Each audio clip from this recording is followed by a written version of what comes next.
Chastity City. Dan strolled into the room, put the ice bucket on the credenza, and turned her way. Tanyalee stepped out from the shadows, and his eyes immediately flashed. He chuckled, low and sexy. "Looks like you got a head start on me." Ooh, how she loved the sound of his Yankee accent. Unbelievably, she didn't really mind him calling her that hideous name either. Not with that voice of his. Tanyalee raised her arms and unpinned her hair. Then she messed it up. She licked her lips. This seemed to have the desired effect on Dan, who untied his tie, ripped off his jacket, and untucked his dress shirt while in a trance-like state. Next, he unbuckled his belt, kicked off his shoes, and yanked off his socks. She watched his chest rise and fall as he walked toward her, pants open, shirt loose, dark eyes sparkling.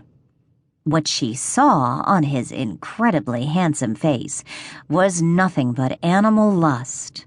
It had been a long time since she'd had any animal lust in her life.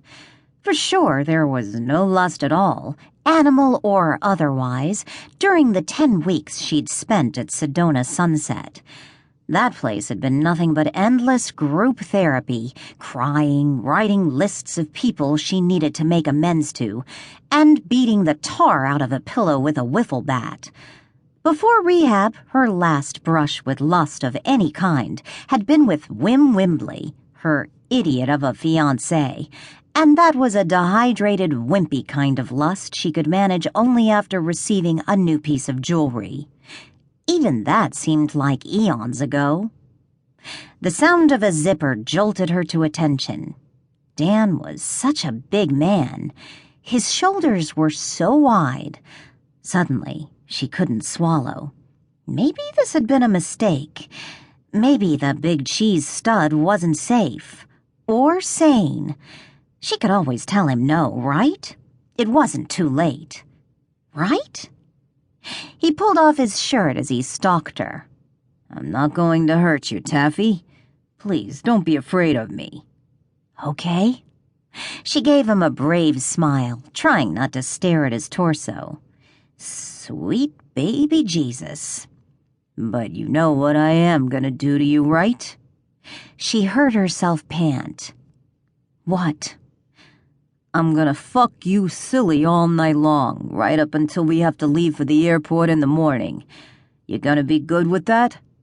Oh, heavens, yes. It occurred to her that Dan's accent had just kicked into high gear. It reminded her of one of the husbands from the Real Housewives of New Jersey, probably as close to an Italian prince as she would ever get. But it wasn't what she was hearing that was of primary importance. It was what she was seeing. Tanyalee felt her eyes bug out as she stared at Dan's pants.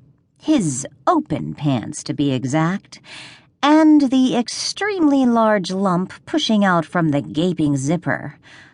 "Oh, dear God," she whispered. "You want that?" She nodded. He was right in front of her now. She looked up into his face. Tanyalee felt one of his hands roam up the center of her back and slide over the nape of her neck. He claimed a handful of hair and tilted her head back. It didn't hurt. It wasn't rough. It was just direct. Dan stepped forward until he was nearly on top of her. He used his body to push Tanyalee until she bumped up against the wall. Then he used his feet to spread her legs, nudged his thighs against the inside of her stance, and she gasped. Dan laced his fingers in hers and pressed their joined hands on the wall over her head, a move that caused her breasts to push up and out, and his eyes wandered down her throat to her chest. It was the oddest thing, but Tanyalee noticed that this display of dominance didn't scare her. Not one bit. When Dan met her gaze with his again, she saw there was respect, admiration, like he was in awe of her.